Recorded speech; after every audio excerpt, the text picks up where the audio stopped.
인천대교 위로 쏟아지는 빗줄기는 마치 하늘이 무너져 내리는 듯한 기세로 아스팔트를 강타하고 있었다. 검은색 세단 세 대가 일정한 간격을 유지하며 폭우를 뚫고 질주하고 있었지만 그 움직임에는 어딘가 모를 긴장감이 감돌았다. 차창 밖은 한 치 앞도 분간할 수 없을 만큼 어두웠다.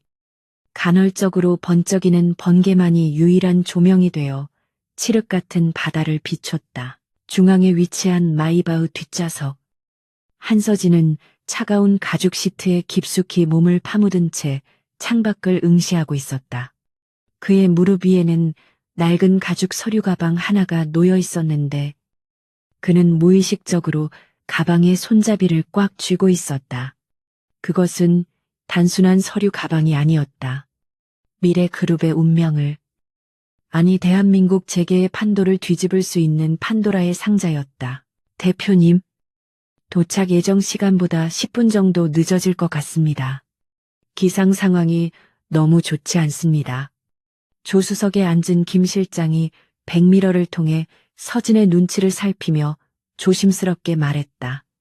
서진은 시선을 창밖에서 거두지 않은 채 짧게 고개를 끄덕였다. 그의 침묵은 무거웠고 차 안의 공기는 바깥의 폭풍우보다 더 서늘하게 가라앉아 있었다. 서진은 넥타이를 느슨하게 풀며 깊은 한숨을 내쉬었다. 귀국 일정을 극비리에 진행했음에도 불구하고 등 뒤를 찌르는 듯한 불길한 예감은 공항을 빠져나온 순간부터 그를 따라다녔다. 이복형인 최민호 부회장이 이 정보를 놓칠 리 없었다. 그는 서진이 가져온 데이터가 공개되는 순간 자신의 모든 것이 무너질 것임을 누구보다 잘 알고 있는 인물이었다. 그때였다. 선두에서 달리던 경호 차량이 갑자기 중심을 잃고 휘청거렸다. 빗길에 미끄러진 단순 사고가 아니었다. 어디선가 날아든 묵직한 무언가가 앞바퀴를 정확히 가격한 것이었다. 굉음과 함께 선두 차량이 가드레일을 들이받으며 회전했고 그 충격으로 도로는 순식간에 아수라장으로 변했다. 운전기사는 급히 브레이크를 밟으며 스티어링 휠을 꺾었지만 젖은 노면 위에서 육중한 차체는 제어력을 잃고 미끄러져 나갔다. 세상이 뒤집히는 듯한 현기증과 함께 차체가 격렬하게 흔들렸다. 서진은 반사적으로 서류 가방을 가슴에 품고 몸을 웅크렸다. 귀를 찢는 듯한 금속의 마찰음과 유리가 깨지는 소리가 고막을 강타했다. 차량이 멈춰섰을 때 서진은 깨진 유리 파편 속에 파묻혀 있었다. 이마에서 흐르는 피가 시야를 가렸지만 그는 고통을 느낄 겨를도 없이 정신을 차리려 애썼다. 김 실장. 그가 쉰 목소리로 불렀지만 앞좌석에서는 아무런 대답도 들려오지 않았다. 운전기사와 김 실장은 이미 의식을 잃은 듯 고개를 떨구고 있었다. 서진은 떨리는 손으로 차문을 열려 했지만 찌그러진 프레임 때문에 꼼짝도 하지 않았다. 그때 빗소리 사이로 자갈을 밟는 듯한 규칙적인 발소리가 들려왔다. 하나가 아니었다. 최소한 5명 이상의 발소리였다. 그들은 서두르지 않고 마치 사냥감을 구석에 몬 맹수처럼 천천히 다가오고 있었다. 서진은 흐릿한 눈으로 깨진 차창 밖을 내다보았다. 검은색 우비를 입고 전술 장비로 무장한 사내들이 전복된 경호 차량을 확인 사살하듯 둘러싸고 있었다. 그들의 손에 들린 것은 소음기가 장착된 자동 소총이었다. 이것은 단순한 강도 사건이 아니었다. 철저하게 계획된 군사 작전 수준의 습격이었다. 목표물 확인. 생존자는 제거하고 물건을 확보한다. 리더로 보이는 남자가 무전기에 대고 낮게 읊조렸다. 그 목소리에는 일말의 감정도 섞여 있지 않았다. 서진은 입술을 깨물며 가방을 더욱 세게 움켜쥐었다. 여기서 죽을 수는 없었다. 이 가방 안에 든 진실이 세상에 나오지 못한다면 아버지의 죽음조차 헛된 것이 되고 말 것이었다. 그 순간 멀리서 헤드라이트 불빛 하나가 어둠을 가르며 빠르게 다가왔다. 굉음을 내며 질주해온 낡은 SUV 한 대가 사고 현장 근처에서 급정거했다. 타이어가 타는 냄새와 함께 차문이 열리고 한 여자가 빗속으로 걸어 나왔다. 강하은이었다. 그녀는 휴가를 맞아 집으로 돌아가던 중 끔찍한 사고 현장을 목격한 것이었다. 하은은 캡모자를 눌러 쓴 채 상황을 빠르게 스캔했다.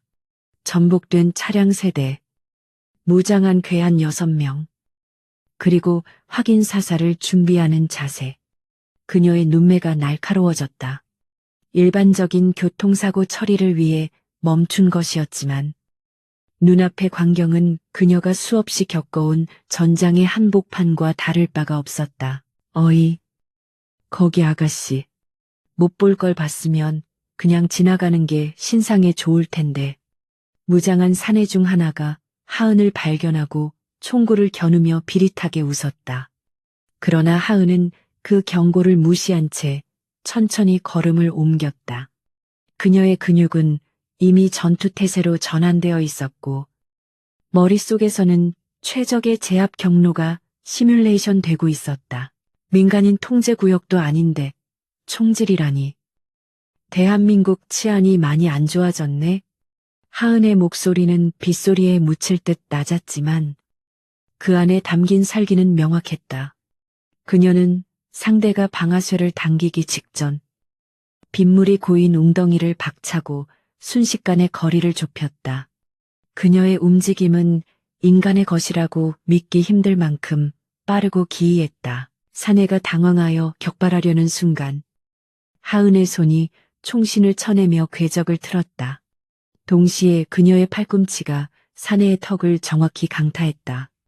뼈가 부러지는 소리와 함께 거구의 남자가 맥없이 쓰러졌다. 하은은 쓰러지는 남자의 품에서 단검을 빼앗아 들고 다음 목표물을 향해 몸을 돌렸다.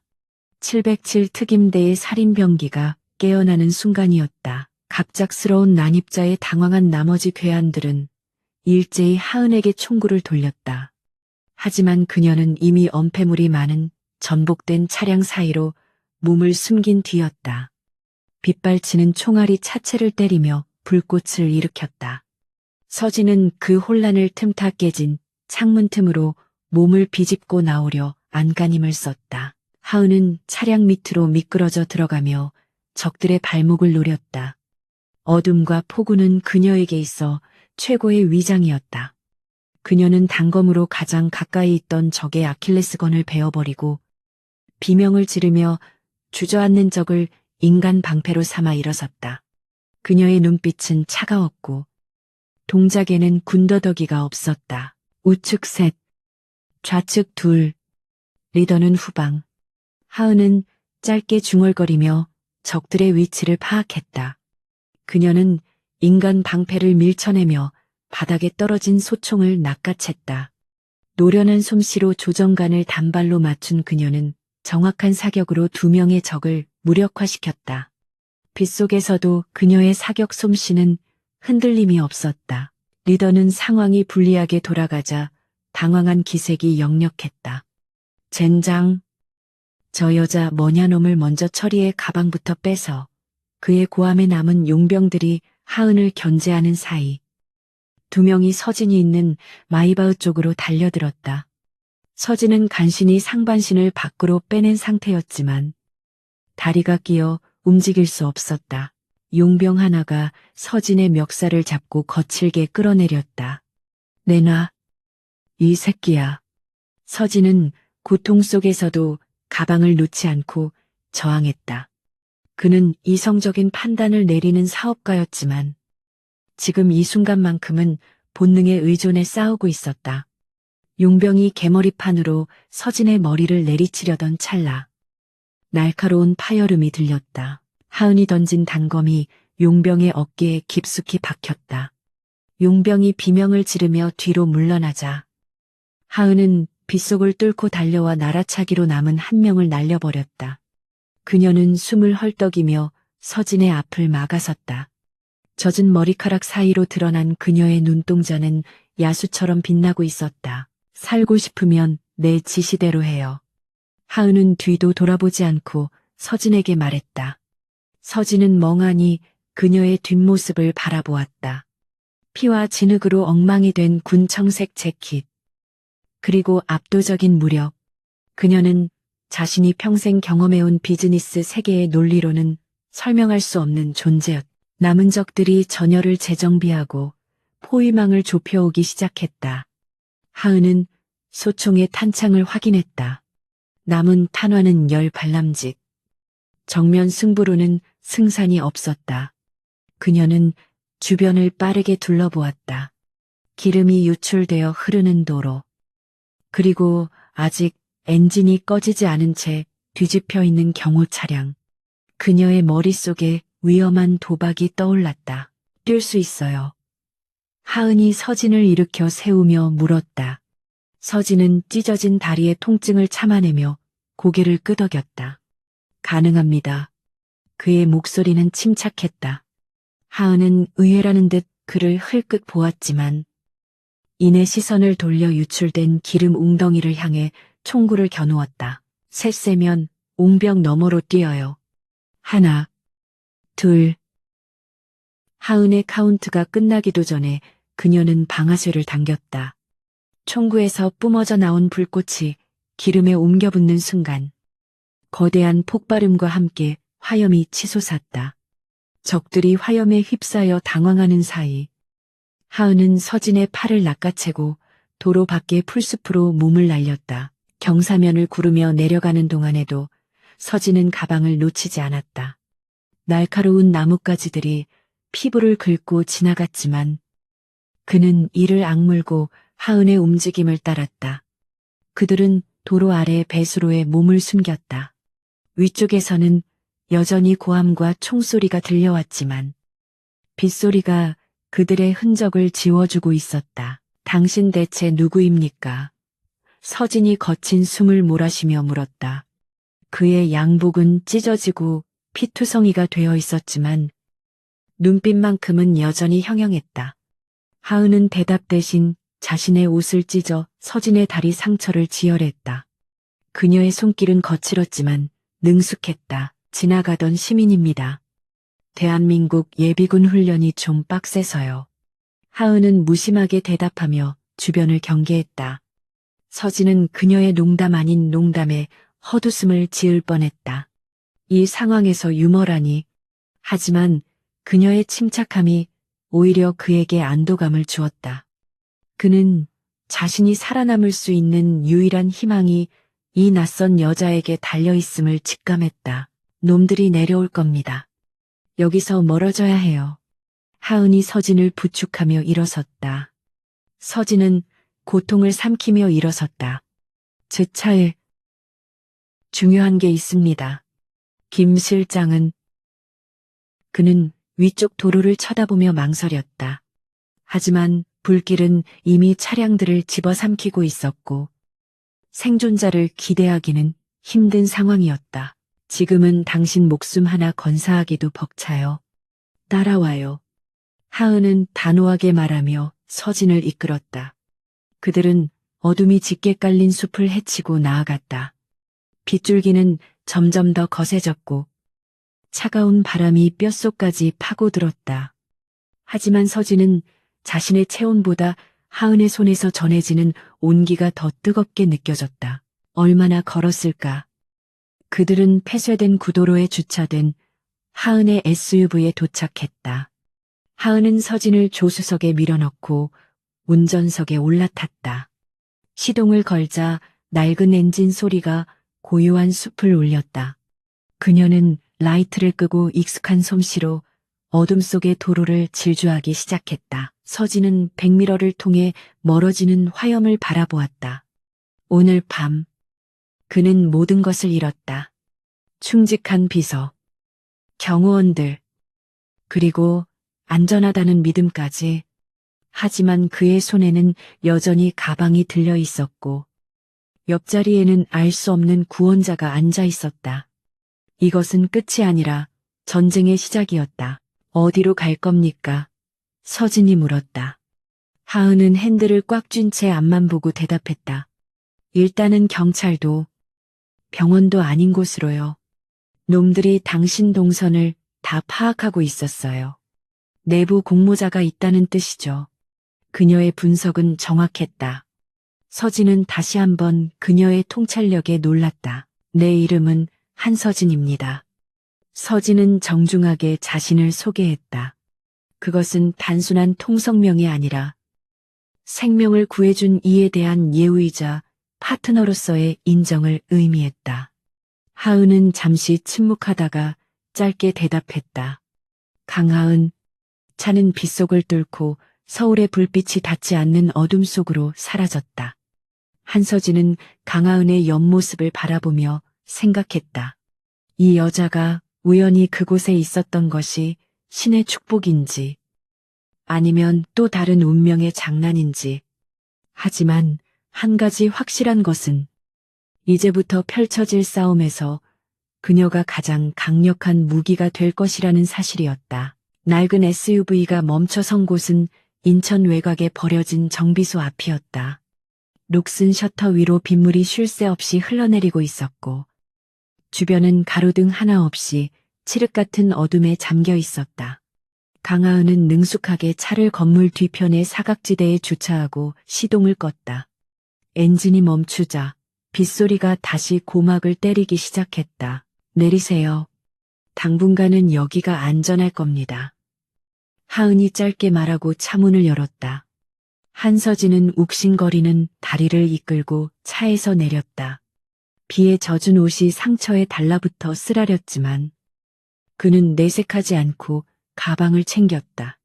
그의 눈은 본능적으로 주변을 살피며 혹시 모를 추적자가 없는지 확인하고 있었다. 하은은 정비소 옆문의 자물쇠를 몇 번 만지작거리더니 손쉽게 열었다. 삐걱거리는 소리와 함께 문이 열리자 곰팡이 냄새와 기름 냄새가 섞인 눅눅한 공기가 훅 끼쳐왔다. 내부는 먼지 쌓인 공구들과 방치된 차량 부품들로 어수선했지만 외부의 시선을 피하기에는 최적의 장소였다. 앉아요. 상처부터 봐야겠어요. 하은이 낡은 소파를 가리키며 말했다. 그녀는 구석에 있던 작업용 랜턴을 켜고 차에서 가져온 구급 상자를 열었다. 조명 하나에 의지한 채 드러난 그녀의 얼굴은 지친 기색이 역력했지만 눈빛만은 여전히 흔들림 없이 차분했다. 서진이 소파에 앉아 하은은 거침없이 그의 바지를 찢어 상처 부위를 드러냈다. 찢어진 피부 사이로 피가 엉겨 붙어 있었고 유리 파편이 박힌 자리는 꽤 깊어 보였다. 서진은 순간적으로 미간을 찌푸렸지만 신음 소리는 내지 않았다. 그는 자신의 고통보다 눈앞의 여자가 보여주는 기이한 침착함에 더 신경이 쓰였다. 소독할 때 좀 따가울 겁니다. 경고와 동시에 하은이 소독약을 상처에 부었다. 타는 듯한 고통이 다리를 타고 올라왔지만 서진은 주먹을 꽉 쥐며 참아냈다. 하은은 핀셋으로 유리 조각들을 하나하나 제거하고 능숙한 손놀림으로 붕대를 감았다. 의사가 아닌 전장에서 급조된 응급처치 방식이었지만 결과물은 완벽했다. 당신 군인이군요. 서진이 낮은 목소리로 물었다. 단순한 추측이 아니었다. 그녀의 움직임, 사격술, 그리고 위기 상황에서의 대처 능력은 일반적인 훈련으로는 얻을 수 없는 것들이었다. 특히 아까 보여준 살상 기술은 특수부대 중에서도 최정예 요원들만이 구사하는 것이었다. 하은은 대답 대신 피 묻은 장갑을 벗어 던졌다. 지금 그게 중요한가요? 당신 때문에 내 휴가가 엉망이 됐고 나는 살인사건에 연루됐어요. 그녀는 랜턴 불빛 아래서 서진을 차갑게 노려보았다. 이제 설명해봐요.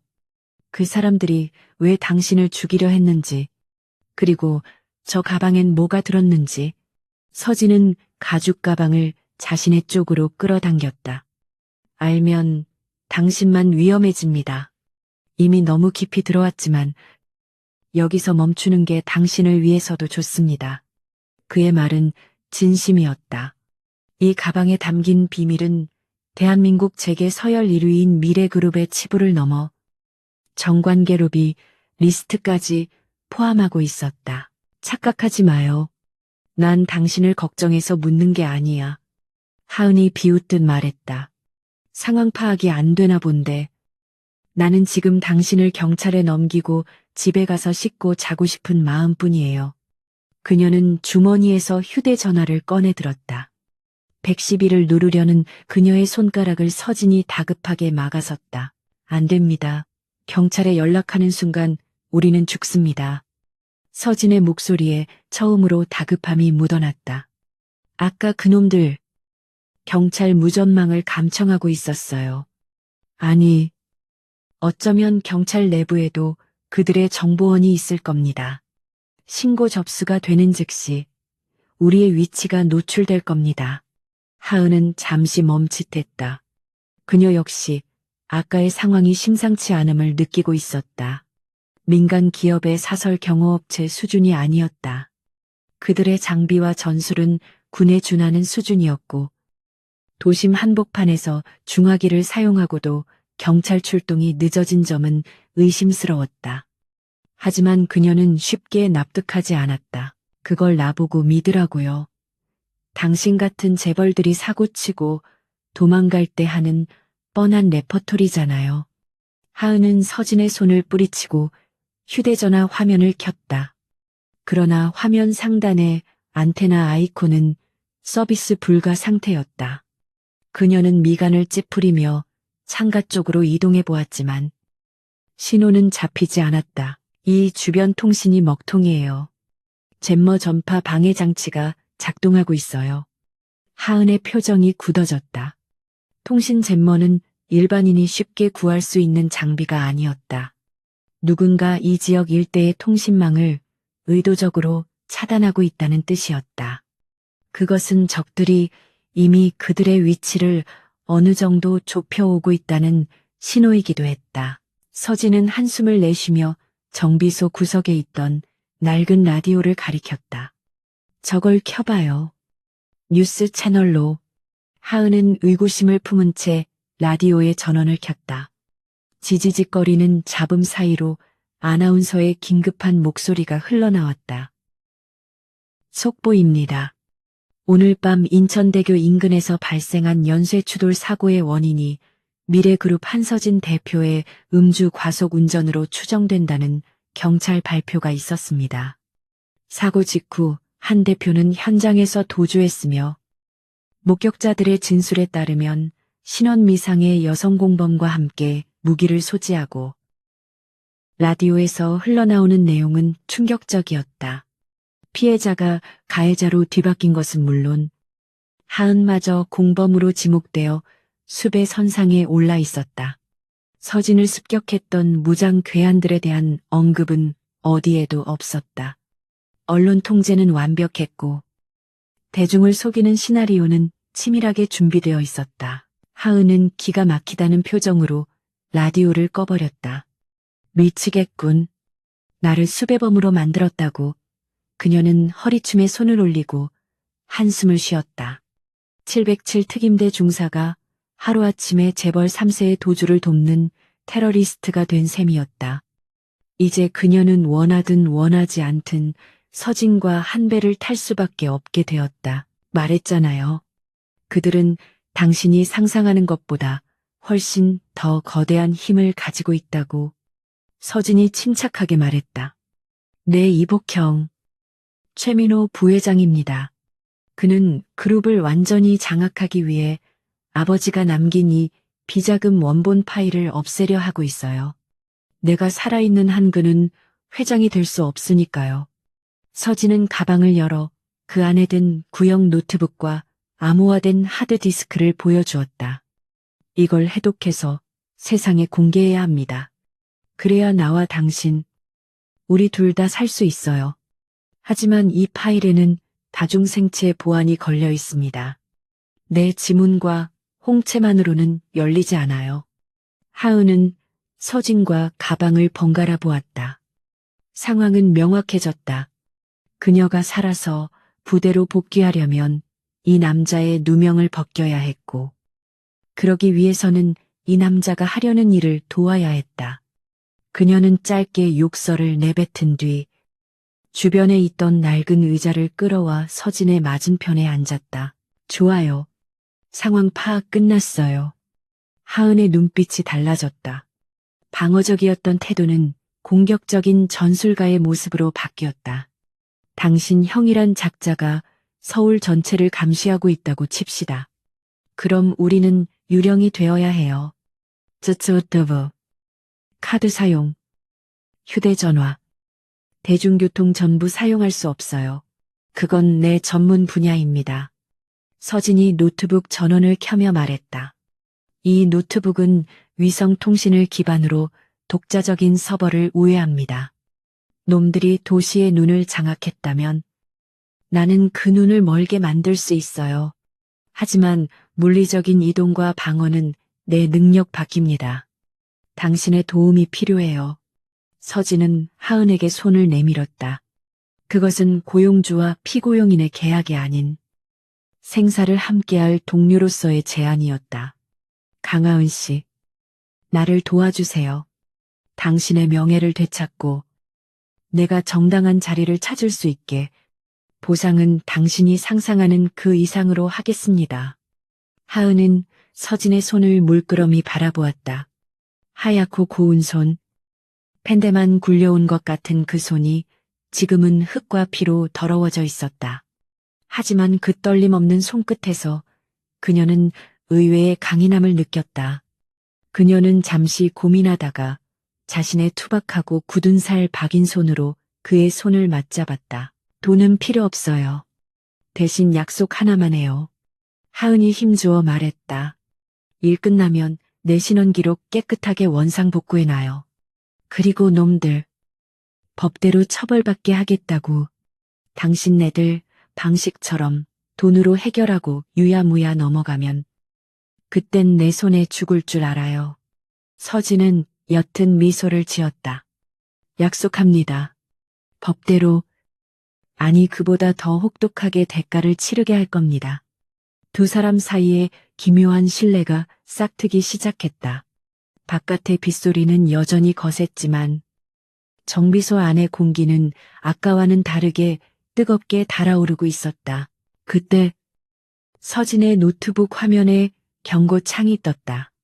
그가 빠르게 키보드를 두드리며 화면을 분석했다. 놈들이 우리 위치를 좁히고 있습니다. 통신 잼머의 범위가 축소되고 있어요. 즉, 수색 범위를 줄여가며 이곳으로 다가오고 있다는 뜻입니다. 하은은 즉시 일어서서 장비를 점검했다. 빼앗은 소총의 탄창을 확인하고 주변에 쓸만한 도구가 있는지 살폈다. 여기서 얼마나 버틸 수 있죠? 서진이 물었다. 하은은 고개를 저었다. 버티는 건 불가능해요. 탄약도 부족하고 당신 다리 상태도 안 좋아요. 이동해야 해요. 어디로 갈 생각입니까? 서진은 노트북을 챙겨 넣으며 일어섰다. 하은은 지도를 머릿속에 그리며 빠르게 판단을 내렸다. 서울로 다시 들어갑니다. 등잔 밑이 어둡다는 말이 있죠. 놈들이 외곽을 뒤지고 있을 때 우리는 놈들의 심장부로 들어가서 숨을 거예요. 위험한 도박이군요. 서진이 말했다. 하지만 그의 눈빛은 동의하고 있었다. 예측 불가능한 움직임만이 예측 시스템을 무너뜨릴 수 있었다. 하은은 정비소 구석에 덮여있던 먼지 쌓인 오토바이의 커버를 벗겼다. 낡았지만 관리가 잘 된 구형 모터사이클이었다. 꽉 잡아요. 이번엔 승차감이 더 안 좋을 테니까. 하은이 헬멧을 서진에게 던져주며 시동을 걸었다. 굉음과 함께 오토바이의 엔진이 깨어났다. 서진은 헬멧을 쓰고 그녀의 등 뒤에 앉아 허리를 단단히 잡았다. 셔터가 올라가고 두 사람은 빗줄기가 쏟아지는 어둠 속으로 다시 한번 질주를 시작했다. 그들이 떠나고 난 지 불과 5분 뒤 검은색 밴 2대가 정비소 앞에 멈춰섰다. 무장한 요원들이 건물 안으로 진입했지만 남은 것은 피 묻은 붕대와 바퀴 자국뿐이었다. 최민호의 사냥개들은 다시 한번 목표물을 놓쳤지만 밤은 길었고 사냥은 이제 막 시작되었을 뿐이었다. 서진은 하은의 등 뒤에서 바람을 맞으며 생각했다. 이 여자는 단순한 군인이 아니다. 그녀는 생존의 전문가였다. 그리고 자신은 이제 그 전문가에게 목숨을 맡긴 채 자신이 설계했던 디지털 요새를 무너뜨리기 위한 역설적인 전쟁을 준비해야 했다. 도시의 불빛이 저 멀리서 희미하게 보이기 시작했다. 그곳은 이제 안락한 보금자리가 아닌 수만 개의 눈이 감시하는 거대한 감옥이었다. 서울의 밤은 화려했다. 빗줄기가 쏟아지는 와중에도 도심의 마천루들은 형형색색의 네온 사인을 뿜어내며 거대한 괴수처럼 웅장하게 서 있었다. 하지만 한서진에게 그 불빛들은 더 이상 아름다운 야경이 아니었다. 그것은 도시 곳곳에 심어진 수백만 개의 감시 카메라와 센서들이 그를 찾기 위해 번뜩이는 포식자의 눈동자와도 같았다. 강하은은 오토바이의 속도를 늦추지 않고 올림픽대로의 차량 흐름 사이를 능숙하게 파고들었다. 헬멧 쉴드 위로 빗방울이 맹렬하게 부딪혔지만 그녀의 시야는 흔들림이 없었다. 그녀는 본능적으로 CCTV의 사각지대와 과속 단속 카메라의 위치를 피하며 마치 유령처럼 도로 위를 미끄러지듯 달리고 있었다. 고개 숙여요. 전방 500m 앞 검문소. 하은의 목소리가 헬멧의 인터컴을 통해 들려왔다. 서진은 그녀의 등에 밀착하며 최대한 몸을 낮췄다. 경찰들이 경광봉을 흔들며 지나가는 차량들을 일일이 세우고 있었다. 평소라면 음주 단속 정도였겠지만 지금은 명백히 자신들을 찾기 위한 검문이었다. 하은은 속도를 줄이는 척하다가 검문소 직전의 갓길로 핸들을 꺾었다. 좁은 배수로 옆으로 난 샛길은 일반 차량은 진입조차 불가능한 험로였지만 그녀의 오토바이는 거침없이 흙탕물을 튀기며 둔덕을 넘어갔다. 경찰의 호루라기 소리가 뒤에서 울렸지만 그들은 이미 어둠 속으로 사라진 뒤였다. 당신이 만든 도시라면서요. 도망 다니기 참 힘들게도 설계해놨네요. 하은이 비꼬듯 말했다. 그녀의 목소리에는 긴장감 속에서도 여유가 묻어났다. 서진은 씁쓸한 미소를 지었다. 미래그룹이 서울시와 합작하여 구축한 스마트시티 관제 시스템은 그의 자랑스러운 업적 중 하나였다. 범죄율 제로를 꿈꾸며 만든 그 시스템이 이제는 창조주인 그를 범죄자로 몰아세우고 있었다. 한강 공원 쪽으로 가서 잠시 세웁시다. 시스템에 접속해야 해요. 이대로는 서울 시내 어디를 가도 10분 안에 발각됩니다. 서진이 외쳤다. 하은은 대답 없이 성산대교 아래의 교각 및 인적이 드문 공터로 오토바이를 몰았다. 거대한 다리가 비를 막아주는 유일한 지붕이었다. 오토바이가 멈추자마자 서진은 노트북을 꺼냈다.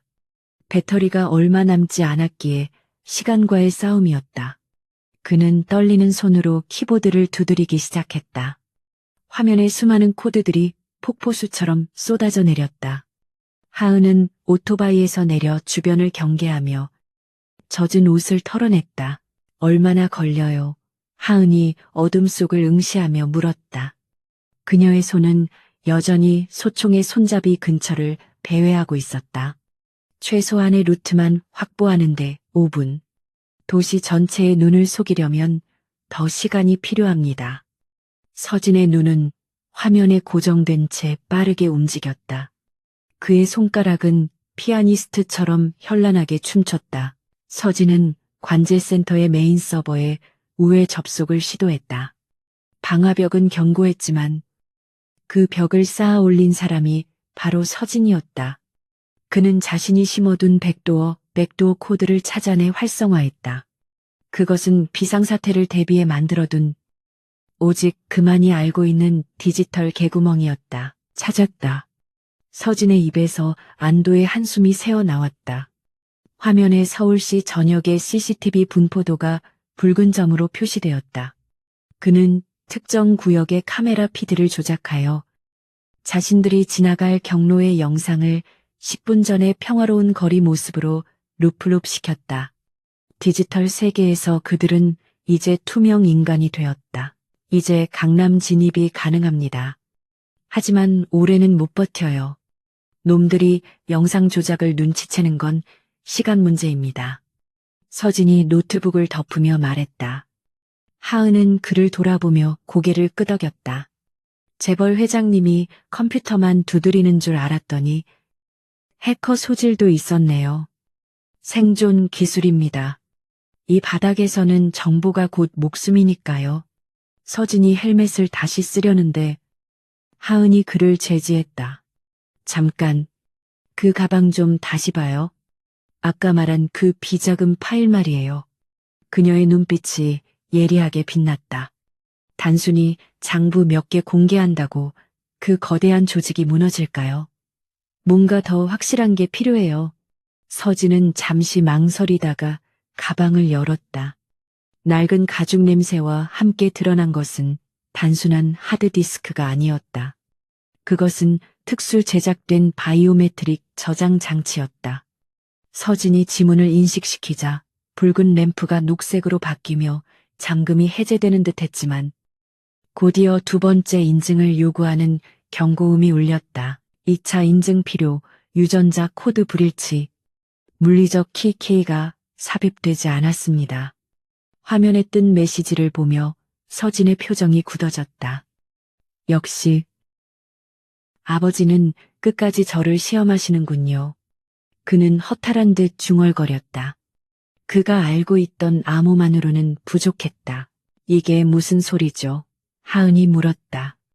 서진은 마른 세수를 하며 설명했다.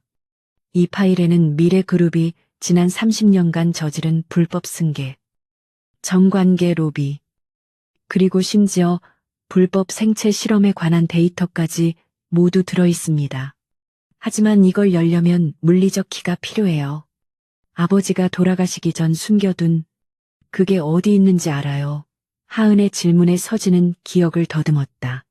어린 시절 아버지가 유독 집착했던 장소가 있었다.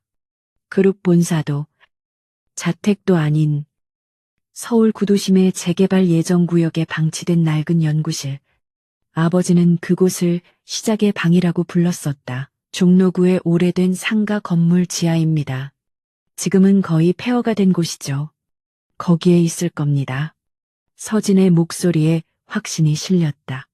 하지만 그곳은 강남과는 정반대 방향이었고 현재 경찰과 최민호의 사병들이 가장 집중적으로 수색하고 있을 도심 한복판이었다.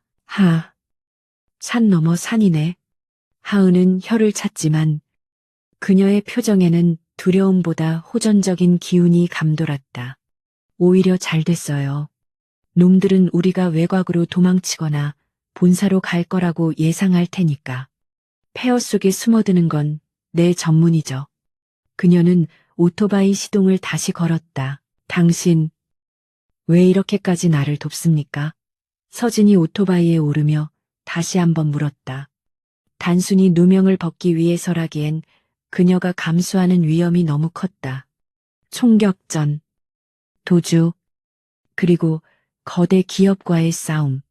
그녀는 지금 자신의 인생을 걸고 있었다. 하은은 헬멧을 쓰기 전 빗물에 젖은 앞머리를 쓸어 넘기며 서진을 똑바로 응시했다. 내 부하 하나가 작전 중에 억울하게 죽었어요.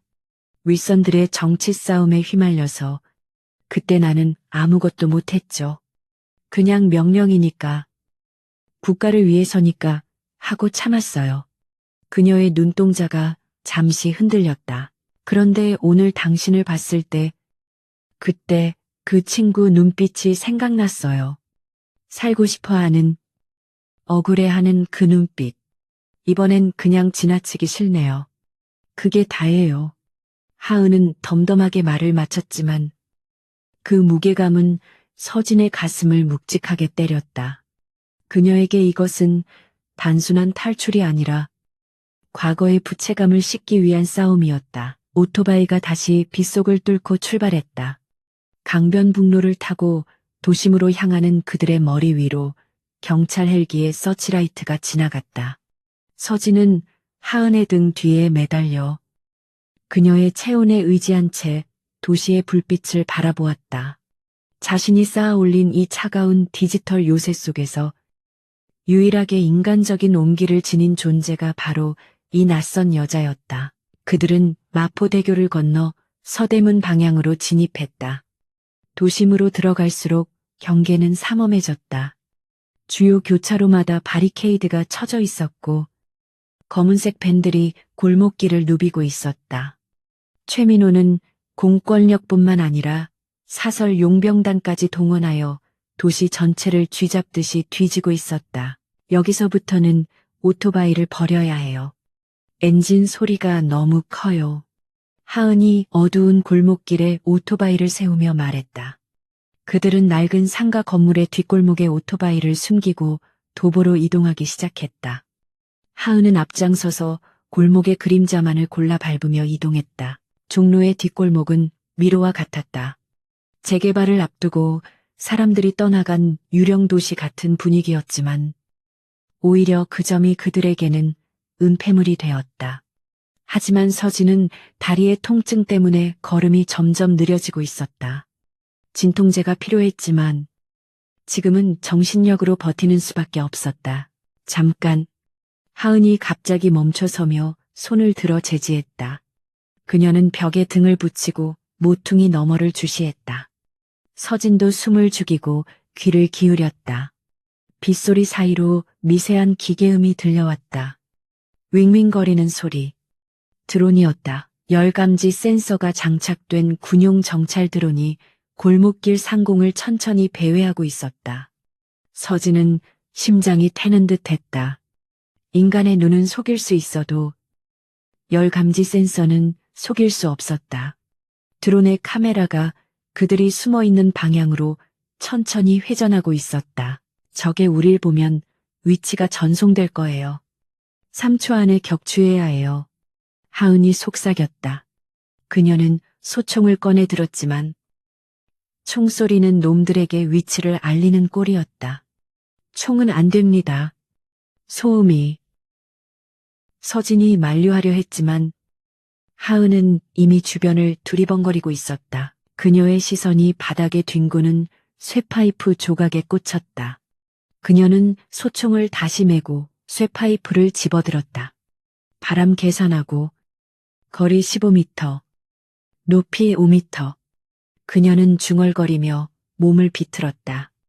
야구 투수가 공을 던지듯 그녀의 온몸이 활처럼 휘어졌다가 튕겨나갔다. 쇠파이프는 허공을 가르며 날아가 정확히 드론의 프로펠러를 강타했다. 퍽하는 둔탁한 파열음과 함께 드론이 중심을 잃고 바닥으로 곤두박질 쳤다. 하은은 잽싸게 달려가 추락한 드론을 발로 밟아 완전히 부숴버렸다. 카메라 렌즈가 깨지고 전선이 튀어나왔다. 운이 좋았네요. 하은이 거친 숨을 몰아쉬며 말했다. 운이 아니라 실력입니다. 서진은 진심으로 감탄하며 말했다. 이 여자의 전투 능력은 상식을 뛰어넘는 수준이었다. 하지만 안도할 틈도 없이 부서진 드론에서 붉은 비상등이 깜빡이기 시작했다. 연결이 끊기기 직전 마지막 신호를 본부로 전송한 것이었다. 젠장. 들켰어요. 놈들이 몰려올 겁니다. 하은이 서진을 부축하며 뛰기 시작했다. 골목 저편에서 타이어 마찰음과 함께 여러 대의 차량이 접근하는 소리가 들려왔다. 최민호의 사냥개들이 피냄새를 맡고 달려들고 있었다. 연구실까지 얼마나 남았습니까? 하은이 다급하게 물었다. 저 앞 사거리만 건너면 보이는 붉은 벽돌 건물입니다. 지하 주차장 입구로 들어가야 해요. 서진이 손가락으로 가리켰다. 하지만 그들 앞을 가로막은 것은 넓은 4차선 도로였다. 그리고 그 도로 위로 검은색 밴들이 속속 집결하고 있었다. 정면 돌파는 무리예요. 우회해야 해요. 하은이 판단을 내리려는 순간 서진이 그녀의 팔을 잡았다. 아니요. 시간이 없습니다. 제가 길을 열겠습니다. 서진은 주머니에서 스마트폰을 꺼냈다. 그는 자신이 해킹해둔 신호등 제어 시스템에 접속했다. 준비해요. 셋, 둘, 하나. 서진이 화면을 터치하는 순간 사거리의 모든 신호등이 동시에 초록불로 바뀌었다. 대기하던 차량들과 진입하던 차량들이 서로 뒤엉키며 사거리는 순식간에 아수라장이 되었다. 경적 소리와 충돌음이 난무하는 혼란 속에서 최민호의 추격 차량들도 오도 가도 못하는 신세가 되었다. 지금입니다. 뛰어요 서진이 외쳤다. 두 사람은 혼란에 빠진 차량들 사이를 질주하여 도로를 가로질렀다. 욕설을 퍼붓는 운전자들과 당황한 추격자들을 뒤로하고 그들은 붉은 벽돌 건물의 어두운 입구로 몸을 던졌다. 건물 안은 쥐 죽은 듯 조용했다. 오래전 폐쇄된 탓에 전기는 끊겨 있었고 곳곳에 거미줄이 쳐져 있었다. 서진은 익숙한 듯 지하로 향하는 계단을 찾아 내려갔다. 그의 심장은 격렬하게 뛰고 있었지만 머릿속은 어느 때보다 맑았다. 아버지의 유산이 그리고 이 싸움을 끝낼 열쇠가 바로 이 문 너머에 있었다. 지하 2층. 녹슨 철문 앞에서 서진이 멈춰섰다. 그는 가방에서 꺼낸 도구로 전자식 도어락의 패널을 뜯어내고 노트북과 연결하여 보안 코드를 입력했다. 부디 아직 전력이 남아있기를 그가 기도하듯 중얼거렸다. 잠시 후 띠리릭 하는 경쾌한 소리와 함께 육중한 철문의 잠금 장치가 풀렸다. 문이 열리자 서늘한 공기와 함께 수십 개의 모니터와 서버 장비들이 가득 찬 비밀 연구실이 드러났다. 먼지가 쌓여 있었지만 비상 전력이 가동되고 있어 기계들은 웅웅거리며 살아있음을 알렸다. 하은은 입을 다물지 못한 채 내부를 둘러보았다. 이런 곳이 서울 한복판에 있었다니. 서진은 중앙에 놓인 거대한 메인 컴퓨터로 다가갔다. 그리고 책상 위에 놓인 낡은 액자 뒤를 더듬어 작은 금속칩을 찾아냈다. 그것이 바로 물리적 키였다. 그가 칩을 노트북에 삽입하자 화면에 인증 완료. 데이터 복호화를 시작합니다. 라는 문구가 떴다. 하지만 기쁨도 잠시. 연구실의 스피커를 통해 낯선 목소리가 흘러나왔다. 오랜만이구나. 동생아, 쥐새끼처럼 잘도 숨어 다니더니 결국 제 발로 덫에 들어왔어. 최민호의 목소리였다. 서진과 하은은 동시에 천장에 달린 감시 카메라를 올려다보았다. 카메라의 붉은 불빛이 그들을 비웃듯 깜빡이고 있었다. 이미 건물은 포위됐다. 저항은 무의미해. 얌전히 그 칩과 가방을 들고 나와라. 그러면 목숨만은 살려주마. 최민호의 목소리에는 잔인한 승리감이 묻어 있었다. 하은은 소총을 재장전하며 서진을 바라보았다. 그녀의 눈빛은 어떻게 할래? 라고 묻고 있었다. 서진은 마이크를 향해 차갑게 대답했다. 글쎄, 형. 덫에 걸린 건 내가 아니라 형인 것 같은데. 그는 복호화가 진행되는 화면을 보며 미소 지었다. 이 연구실은 단순한 은신처가 아니었다. 이곳은 아버지가 만약의 사태를 대비해 만들어둔 요새였다. 서진이 키보드의 특정 키를 누르자 연구실 벽면이 회전하며 숨겨져 있던 방어 시스템이 드러났다. 그리고 지하 주차장의 모든 출입구가 강철 셔터로 차단되는 소리가 들려왔다. 서진은 하은에게 윙크를 보냈다. 여기서부터는 진짜 전쟁입니다. 준비됐습니까? 하은은 피식 웃으며 소총의 안전장치를 풀었다. 진작 이렇게 나왔어야지. 이제야 좀 재미있어지네. 두 사람은 등을 맞대고 다가올 최후의 결전을 준비했다. 바깥에서는 문을 부수려는 굉음이 들려오고 있었지만 그들의 눈에는 더 이상 두려움이 없었다. 지하 연구실의 두꺼운 강철문이 붉게 달아오르기 시작했다. 밖에서 테르 및 테마잇 고열 절단기를 사용하고 있음이 분명했다. 치 가는 소름 끼치는 소리와 함께 녹아내린 쇳물이 바닥으로 뚝뚝 떨어졌다. 최민호는 인내심을 잃었고 이제는 건물을 통째로 날려버릴 기세로 덤벼들고 있었다. 한서진은 복구화된 데이터가 담긴 외장하드를 재킷 안주머니에 넣고 아버지의 유산인 물리적 키를 목에 걸었다. 이 문 3분도 못 버텨요. 강하은이 굳은 표정으로 말했다. 그녀는 방 안의 집기들을 뒤엎어 엄폐물을 만들고 있었지만 상대가 중화기로 무장한 특수부대라면 이 좁은 방은 무덤이나 다름없었다. 서진은 고개를 끄덕이며 책상 아래에 숨겨져 있던 비상 레버를 당겼다. 웅장한 기계음과 함께 벽면 책장이 갈라지며 좁고 어두운 통로가 드러났다. 아버지는 항상 탈출구를 만들어 두셨죠. 이 통로는 건물 뒤편의 재래시장 골목과 연결됩니다. 서진이 앞장서며 말했다. 두 사람은 절단된 문이 굉음과 함께 뜯겨나가는 소리를 뒤로하고 어둠 속으로 몸을 던졌다. 좁고 습한 통로를 달리는 동안 뒤쪽에서 폭발음과 함께 총성이 울려 퍼졌다. 적들이 연구실 내부로 진입해 무차별 사격을 가하는 소리였다. 통로는 끝없이 이어지는 듯했다. 거친 숨을 몰아쉬며 얼마나 달렸을까. 낡은 철 사다리가 위쪽 맨홀로 이어져 있었다. 서진이 먼저 올라가 맨홀 뚜껑을 조금 열어 동태를 살폈다. 시끌벅적한 소음과 음식 냄새, 그리고 수많은 사람의 기척이 느껴졌다. 광장시장의 한복판이었다. 밖은 여전히 비가 흩뿌리고 있었지만 시장은 야식을 즐기러 나온 사람들로 불야성을 이루고 있었다. 사람이 너무 많아요. 오히려 이게 우리에게 유리할 수도 불리할 수도 있습니다. 서진이 맨홀을 빠져나오며 속삭였다. 하은도 뒤따라 올라와 주변을 경계했다. 소총은 눈에 너무 띄었기에 그녀는 그것을 통로 안에 버리고 권총 한 자루와 단검만을 옷 속에 숨겼다. 이제부터는 화력이 아닌 은밀함이 생명을 좌우하는 싸움이었다. 두 사람은 젖은 옷을 추스르고 인파 속으로 섞여들었다.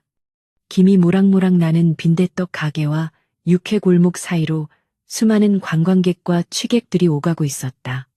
서진은 모자를 깊게 눌러쓰고 하은의 팔짱을 꼈다. 연인처럼 위장하여 자연스럽게 시장을 빠져나갈 생각이었다. 하지만 등 뒤를 찌르는 듯한 서늘한 시선은 사라지지 않았다. 6시 방향. 검은색 바람막이. 9시 방향. 캡모자. 하은이 입술을 움직이지 않고 낮게 말했다. 군중 속에 섞여 있었지만 그들의 살기는 숨길 수 없었다. 최민호가 보낸 청소부들이었다. 그들은 일반 용병들과 달랐다. 군중 속에서 조용히 목표물만을 제거하고 사라지는 암살의 전문가들이었다. 뛰면 안 됩니다. 놈들을 자극하지 말고 천천히 이동해요. 서진이 하은의 손을 꽉 잡았다. 그의 손바닥은 식은 땀으로 축축했다. 그들은 좁은 골목을 따라 대로변으로 향했다. 하지만 골목의 끝, 출구 쪽에도 이미 건장한 사내들이 길을 막고 서 있었다. 포위망은 이미 완성되어 있었다. 놈들은 서진과 하은을 시장 안쪽, 인적이 드문 폐자재 적치장 쪽으로 몰아가고 있었다. 함정이에요. 놈들은 우리가 이쪽으로 나올 걸 알고 있었어요. 하은이 이를 갈며 말했다. 선택의 여지가 없었다. 하은은 서진을 이끌고 좁은 샛길로 방향을 틀었다. 그곳은 문을 닫은 상점들이 늘어선 어두운 골목이었다. 그들이 골목 안으로 들어서는 순간 앞뒤에서 동시에 그림자들이 덮쳐왔다. 소음기가 장착된 총소리가 퍽, 퍽 하며 빗소리에 묻혔다. 하은은 서진을 벽 쪽으로 밀치며 앞으로 나서 응사했다. 좁은 골목에서의 근접 전투 CQC가 시작되었다. 하은은 달려드는 적의 팔을 꺾어 총을 떨어뜨리게 한 뒤 그 반동을 이용해 턱을 가격했다. 그녀의 동작은 춤을 추듯 유려했지만 그 끝은 치명적이었다. 하지만 적들의 숫자가 너무 많았다. 5명의 암살자가 동시에 하은을 향해 칼과 진압봉을 휘둘렀다. 그녀는 서진에게 접근하려는 적들을 온몸으로 막아냈다. 칼날이 그녀의 팔뚝을 스치고 지나갔고 둔탁한 타격음이 그녀의 등을 강타했다. 하은은 고통을 삼키며 적의 명치를 걷어찼지만 체력은 급격히 바닥나고 있었다. 서진은 공포에 질려 뒷걸음질치다. 바닥에 뒹구는 쇠파이프를 집어들었다. 평생 팬데만 굴려온 그였지만 눈앞에서 피를 흘리며 자신을 지키는 하은을 보고만 있을 수는 없었다. 그가 용기를 내어 한 놈의 뒤통수를 가격하려 했지만 노련한 암살자는 가볍게 피한 뒤 서진의 복부를 걷어찼다. 서진이 비명과 함께 바닥에 쓰러졌다. 암살자가 서진의 목에 칼을 겨누는 순간 하은이 비명을 지르며 몸을 날렸다. 그녀는 자신의 어깨를 내어주는 대신 암살자의 손목을 낚아채 칼날의 궤적을 틀었다. 푸 하는 소름 끼치는 소리와 함께 칼날이 하은의 왼쪽 어깨를 깊숙이 찔렀다. 하은 씨 서진이 절규했다. 하은은 고통 속에서도 암살자의 머리를 박치기로 들이받고 그가 주춤한 사이 권총을 뽑아 가슴에 2발을 쏘았다. 적은 쓰러졌지만 하은 역시 비틀거리며 무릎을 꿇었다. 어깨에서 붉은 선혈이 왈칵 쏟아져 나와 빗물과 섞여 바닥을 적셨다. 남은 적들은 3명. 그들은 하은이 부상당한 것을 보고 여유롭게 다가왔다. 끝났군. 여자는 처리하고 물건만 가져가. 리더로 보이는 자가 명령했다. 하은은 흐려지는 의식을 붙잡으며 권총을 들어 올리려 했지만 손에 힘이 들어가지 않았다. 죽음의 그림자가 턱 밑까지 다가온 순간이었다. 그때 바닥에 쓰러져 있던 서진의 눈빛이 변했다. 공포와 무력감으로 흔들리던 동공이 차갑게 가라앉았다. 그는 자신의 눈앞에서 쓰러진 하은과 그녀를 비웃으며 다가오는 적들을 보았다. 이 상황을 타개할 논리나 협상은 없었다. 오직 죽이지 않으면 죽는다는 야생의 법칙만이 존재했다. 서진은 쓰러진 암살자의 품에서 떨어진 권총을 조용히 집어들었다. 손에 묵직한 차가움이 전해졌다. 그는 평소 사격 훈련 한 번 받아본 적 없었지만 지금 이 순간 그의 뇌는 생존을 위해 초인적인 집중력을 발휘하고 있었다. 그는 떨리는 호흡을 멈추고 가장 가까이 있는 적의 머리를 겨냥했다. 탕 정적을 깨는 총성. 방심하고 있던 적의 머리가 뒤로 젖혀지며 쓰러졌다. 서진은 망설임 없이 다음 목표물을 향해 방아쇠를 당겼다.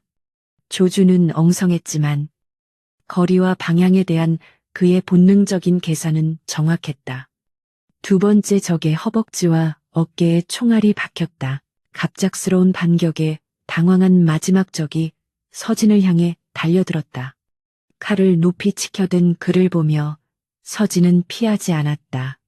그는 바닥에 있는 흙을 쥐어 적의 눈에 뿌리고 시야가 가려진 적이 주춤하는 사이 쇠파이프로 놈의 무릎을 내리쳤다.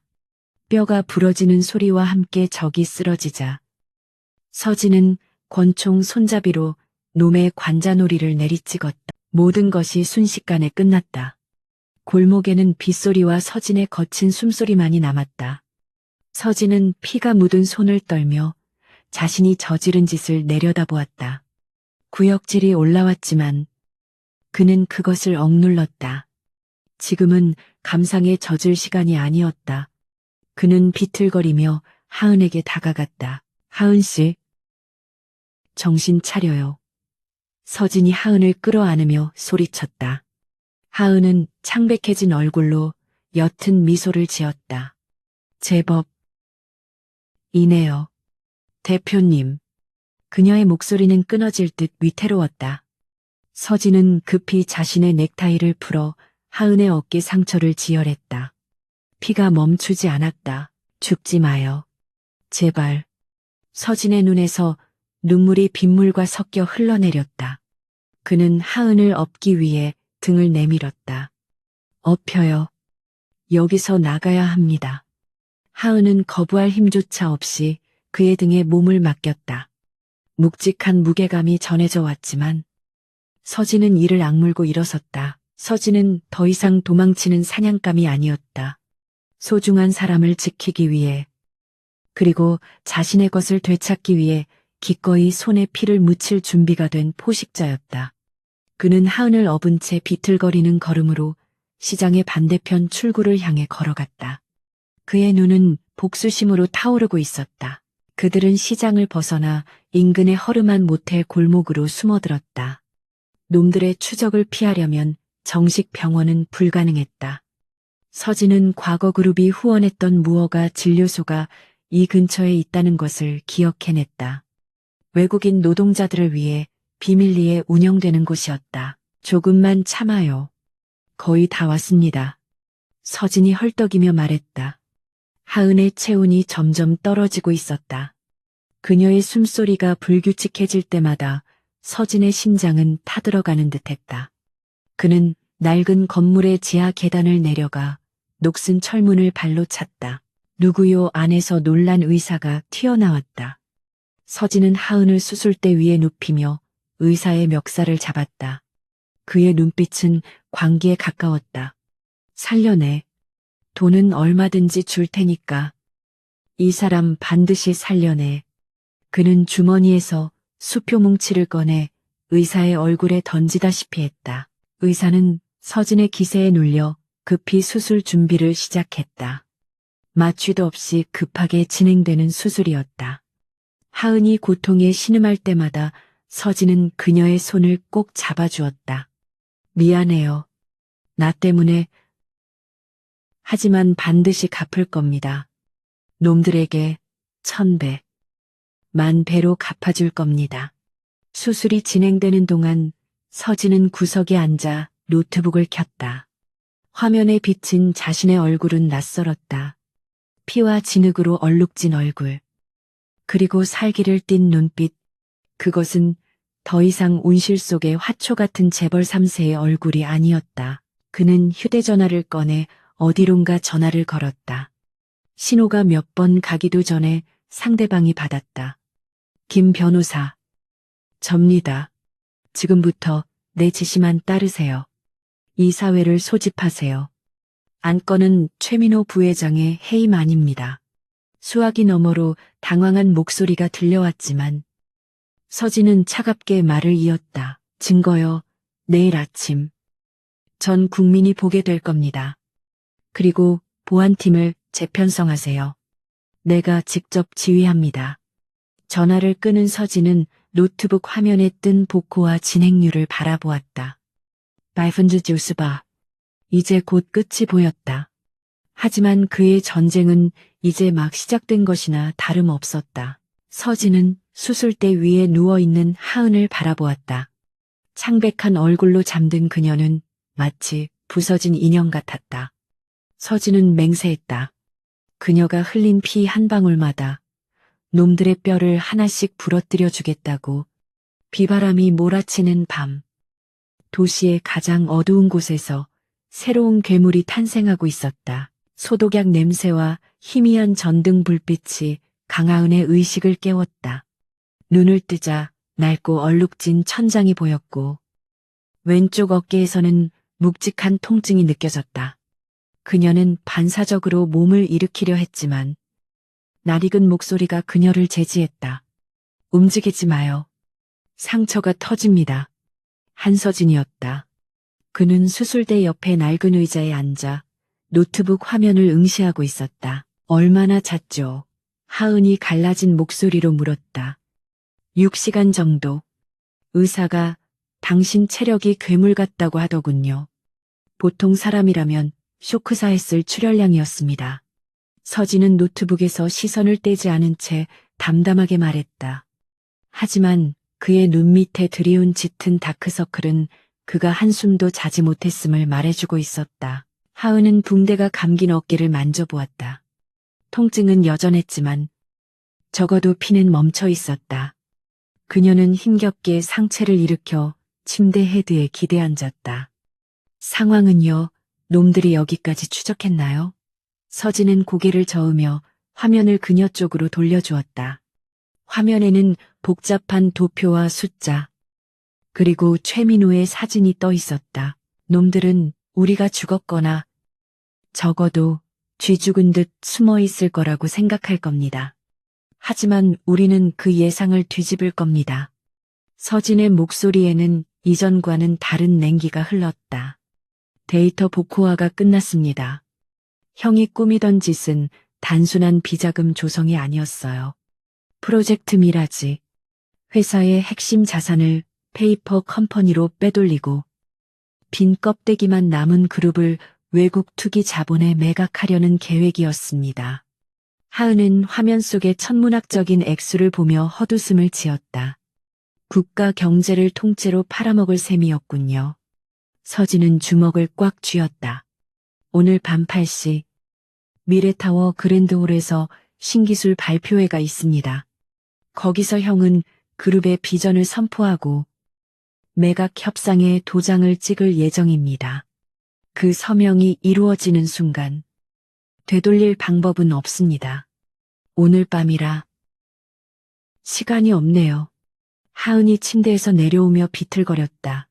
서진이 부축하려 했지만 그녀는 손을 들어 거절했다. 괜찮아요. 전투에는 지장 없습니다.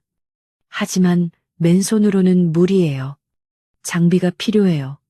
그녀의 눈빛은 이미 전장으로 향해 있었다. 돈은 얼마든지 있습니다. 스위스 계좌를 열었어요. 서진이 말했다. 하은은 고개를 끄덕이며 의사가 남겨둔 낡은 전화기를 집어들었다. 그녀는 기억 속에만 존재하는 번호를 눌렀다. 신호음이 몇 번 울리고 걸걸한 노인의 목소리가 들려왔다. 누구냐? 이 시간에. 하라범. 나야. 유령이 돌아왔어. 물건 좀 챙겨줘. 제일 화끈하고 제일 조용한 놈들로. 수화기 너머에서 잠시 침묵이 흐르더니 낮은 웃음소리가 들려왔다. 살아 있었구나. 30분 내로 와라. 가게 문 열어두마. 두 사람은 진료소를 빠져나와 택시를 타고 용산 전자상가의 깊숙한 곳으로 향했다. 폐업한 지 오래된 듯한 허름한 컴퓨터 수리점. 하은이 셔터의 특정 부위를 두드리자 문이 스르르 열렸다. 안으로 들어서자 겉모습과는 딴판인 최첨단 장비들이 벽면을 가득 채우고 있었다. 주인인 박영감은 돋보기 안경 너머로 하은의 몰골을 살폈다. 꼴이 말이 아니구만. 옆에 있는 새님은 뉴스에 나오던 그 양반이고 그는 서진을 힐끔 보며 킬킬거렸다. 서진은 정중하게 고개를 숙였다. 도움이 필요합니다. 가격은 부르는 대로 드리겠습니다. 박영감은 서진의 눈을 뚫어지게 쳐다보더니 입꼬리를 올렸다. 돈 냄새가 아니라 피 냄새를 풍기는군. 마음에 들어. 그는 진열장을 열어젖혔다. 그곳에는 군용통신 장비부터 소형 폭탄, EMP 발생기, 그리고 특수 제작된 총기들이 즐비했다. 하은은 익숙하게 장비를 골랐다. 부상당한 어깨를 고려해 반동이 적은 서브머신건과 소음기, 그리고 다수의 연막탄과 섬광탄을 챙겼다. 그녀는 방탄조끼를 착용하며 통증을 참아냈다. 정면 돌파는 불가능해요. 제가 시선을 끄는 동안 당신이 메인 서버실로 들어가야 해요. 아니요. 계획을 수정합니다. 서진이 단호하게 말했다. 그는 진열대에 있던 초소형 이어마이크와 해킹 툴이 내장된 스마트워치를 집어들었다. 내가 미끼가 됩니다. 나는 정문으로 당당하게 들어갈 겁니다. 형은 나를 보면 죽이려 들기보다 승리감에 취해 조롱하려 할 테니까요. 하은은 서진을 빤히 쳐다보았다. 위험해요. 당신은 전투원이 아니잖아요. 서진은 거울 속에 비친 자신의 모습을 보며 넥타이를 매만졌다. 찢어진 슈트 대신 박영감이 건네준 검은색 정장을 입은 그는 더 이상 도망자가 아니었다. 이건 비즈니스 전쟁입니다. 그리고 그 무대는 내가 가장 잘하는 곳이죠. 서진은 박영감에게 수표를 건넸다. 머리도 좀 다듬어야겠습니다. 회장님 앞에 서는데 거짓골로 갈 수는 없으니까요. 박영감은 껄껄 웃으며 바리캉을 가져왔다. 헝클어진 머리카락이 잘려나가고 서진의 얼굴이 드러났다. 날카롭고 차가운, 마치 얼음장 같은 표정이었다. 준비를 마친 두 사람은 가게를 나섰다. 밖은 여전히 비가 내리고 있었지만 빗줄기는 한층 가늘어져 있었다. 박영감이 내어준 검은색 세단에 오르며 하은은 서브머신건을 좌석 밑에 숨겼다. 당신 정말 괜찮겠어요. 그 안은 늑대 소굴이에요. 서진은 운전대를 잡으며 백미러로 하은을 보았다. 걱정 마요. 늑대들은 자신보다 약해 보이는 먹잇감 앞에서 방심하는 법이니까. 그는 시동을 걸었다. 엔진 소리가 낮게 그르렁거렸다. 이제 그들은 최민호가 기다리는 성 미래타워를 향해 달리기 시작했다. 미래타워는 강남의 중심에 우뚝 솟아 위용을 과시하고 있었다. 건물 전체가 행사 조명으로 화려하게 빛나고 있었고 입구에는 수많은 취재진과 정재계 인사들이 북적였다. 레드 카펫 위로 고급 세단들이 줄지어 들어서고 있었다. 그 화려함 뒤에는 수백 명의 보안 요원들이 철통 같은 경비를 서고 있었다. 서진은 타워가 보이는 건너편 골목에 차를 세웠다. 그는 노트북을 열어 타워의 보안 시스템을 스캔했다. 예상대로 보안 등급이 최고 수준이군요. 외부에서의 해킹은 불가능합니다. 내부망에 직접 접속해야 해요. 서버실은 50층. 행사장인 그랜드 홀은 3층. 하은이 도면을 보며 짚었다. 당신이 3층에서 시간을 끄는 동안 내가 화물 엘리베이터를 타고 50층으로 올라가서 시스템을 장악할게요. 그리고 전광판에 증거 영상을 띄우는 거죠. 문제는 형이 고용한 사설 용병들입니다. 블랙 맘바라는 팀이죠. 그들은 당신만큼이나 프로들입니다. 서진의 목소리에 걱정이 서렸다. 하은은 탄창을 확인하며 씩 웃었다. 프로라고요. 잘 됐네. 아마추어들 상대하는 건 지루하던 참이었는데. 서진은 하은에게 초소형 이어마이크를 건넸다. 서로의 눈과 귀가 되어주는 겁니다. 신호가 끊기면 작전은 실패입니다. 하은은 마이크를 귀에 꽂으며 서진의 손을 잡았다. 죽지 마요. 내 돈 받을 때까지는. 두 사람은 차에서 내렸다. 서진은 정문의 VIP 입구를 향해, 하은은 건물의 어두운 측면 하역장을 향해 걸어갔다. 서진이 입구에 들어서자 보안 요원들이 그를 막아섰다. 초대장이 없으면 입장하실 수 없. 요원의 말이 끝나기도 전에 서진이 고개를 들었다. 내 회사에 들어오는데 초대장이 필요한가?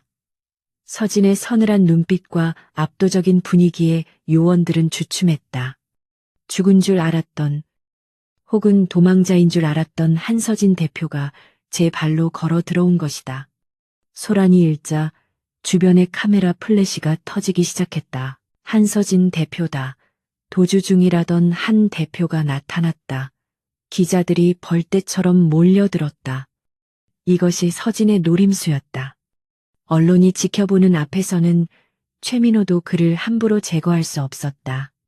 그는 쏟아지는 플래시 세례를 받으며 당당하게 로비로 걸어 들어갔다. 한편 하은은 하역장의 감시 카메라 사각지대로 숨어들었다. 경비원 2명이 잡담을 나누며 순찰을 돌고 있었다. 그녀는 바닥에 돌멩이를 던져 주의를 끈 뒤 그들이 등을 돌린 순간 빠르게 접근했다. 순식간에 2명의 목을 조르며 기절시키는 그녀의 동작은 소리 없이 치명적이었다. 하은은 기절한 경비원의 아이디 카드를 챙겨 화물 엘리베이터로 향했다. 진입 성공. 엘리베이터 탑승합니다. 그녀가 작게 속삭였다. 이어 마이크를 통해 서진의 목소리가 들려왔다. 알겠습니다. 저도 지금 행사장으로 들어갑니다. 쇼를 시작하죠. 서진은 그랜드 홀의 거대한 문 앞에 섰다. 안에서는 최민호의 연설이 한창이었다. 오늘 우리 미래 그룹은 새로운 도약을. 서진은 심호흡을 한 번 하고 거칠게 문을 열어젖혔다. 웅장한 문이 열리며 모든 시선이 그에게 쏠렸다. 단상 위에 있던 최민호의 표정이 일그러졌다. 마치 유령을 본 듯한 얼굴이었다. 서진은 수백 명의 시선을 받으며 레드카펫을 밟고 천천히 단상으로 걸어갔다. 그의 발걸음 하나하나가 행사장의 정적을 깨뜨렸다. 이것은 단순한 귀환이 아니었다. 왕좌를 되찾기 위한 선전포고였다. 형. 아니 최민호 부회장. 내 허락도 없이 내 회사를 팔아넘기려 하다니. 예의가 없군요. 서진의 목소리가 마이크 없이도 홀 전체에 울려 퍼졌다. 경악하는 주주들과 당황하는 최민호. 그리고 어둠 속에서 움직이는 강하은. 반격의 서막이 올랐다. 한서진의 등장은 마치 폭풍의 눈과도 같았다. 웅성거리던 장내는 순식간에 찬물을 끼얹은 듯 조용해졌고 수백 개의 시선이 단상 위로 쏠렸다. 최민우의 얼굴은 경악으로 일그러졌지만 노련한 사업가답게 금세 표정을 관리하며 마이크를 잡았다. 그의 눈빛은 서진을 당장이라도 찢어 죽일 듯 살벌하게 빛나고 있었다. 여러분, 놀라지 마십시오. 제 동생이 최근 사고로 정신적인 충격을 받아 상태가 좋지 않습니다. 최민호는 뻔뻔하게 미소를 지으며 경호팀에게 눈짓을 보냈다. 서진아, 여기서 이러지 말고 내려가서 쉬자. 병원으로 모셔라. 그의 명령이 떨어지자 무대 아래 대기하던 검은 양복의 사내들이 서진을 향해 움직이기 시작했다. 하지만 서진은 물러서지 않았다. 그는 단상 중앙으로 걸어가 최민호의 바로 옆에 섰다. 정신적 충격이라. 틀린 말은 아니군. 형이 보낸 살인 청부업자들에게 쫓기느라 제정신이 아니었으니까. 서진의 목소리는 마이크를 통해 홀 전체에 울려 퍼졌다. 기자들의 손이 바쁘게 움직였고 플래시가 기관총처럼 터지기 시작했다. 그 시각 50층 화물 엘리베이터의 문이 열렸다. 강하은은 문이 열리기도 전에 틈새로 섬광탄을 던져 넣었다.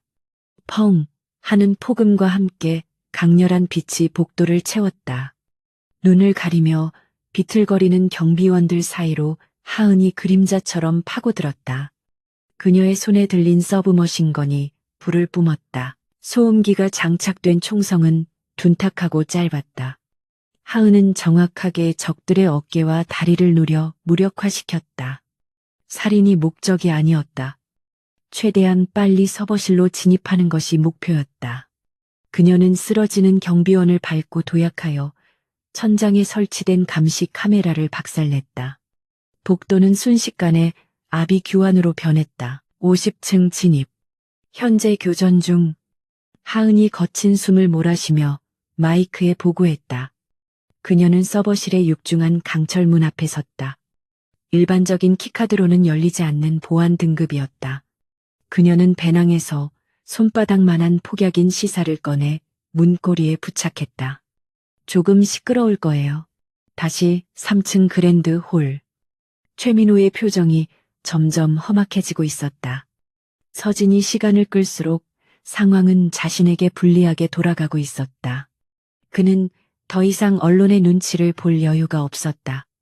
저 미친놈을 당장 끌어내 뭐하고 있어. 그가 소리치자 경호원들이 단상 위로 뛰어올랐다. 서진은 넥타이를 풀며 뒤로 한 걸음 물러섰다. 신사적으로 해결할 기회를 줬는데 역시 형은 대화가 통하는 상대가 아니었어.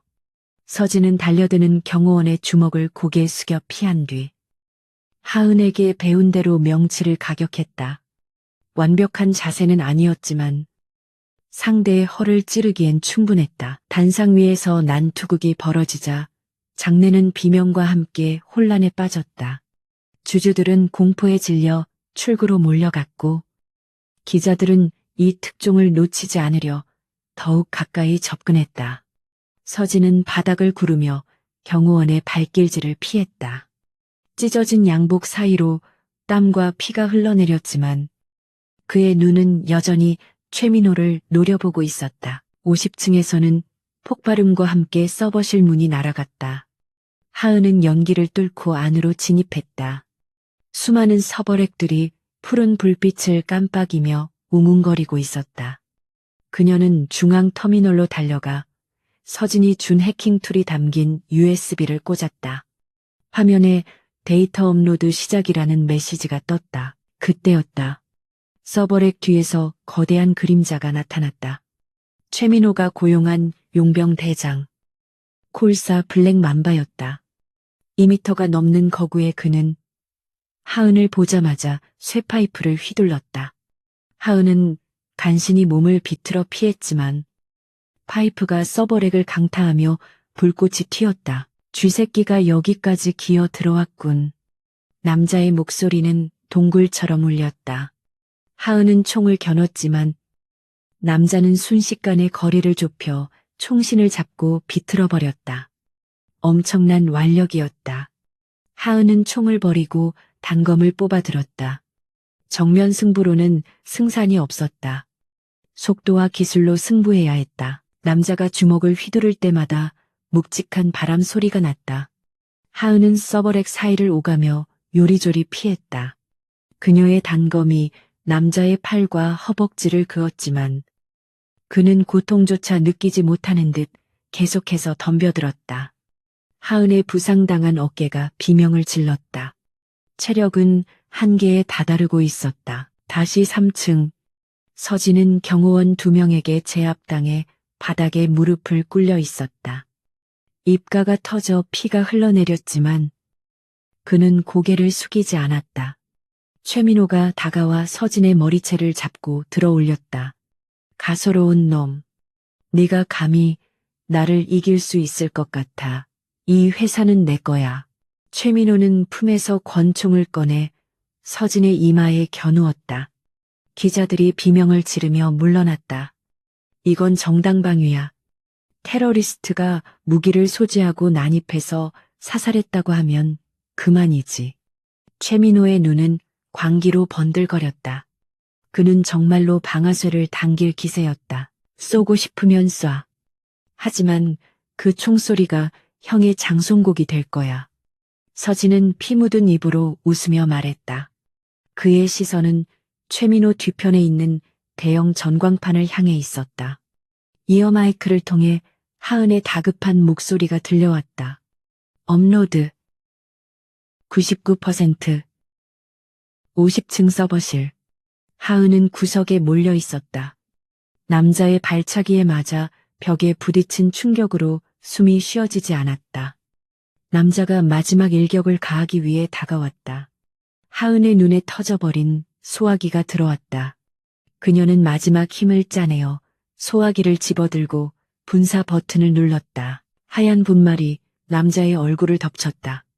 시야가 가려진 남자가 당황하며 헛손질을 하는 순간 하은은 남자의 무릎을 밟고 뛰어올라 목에 단검을 꽂았다.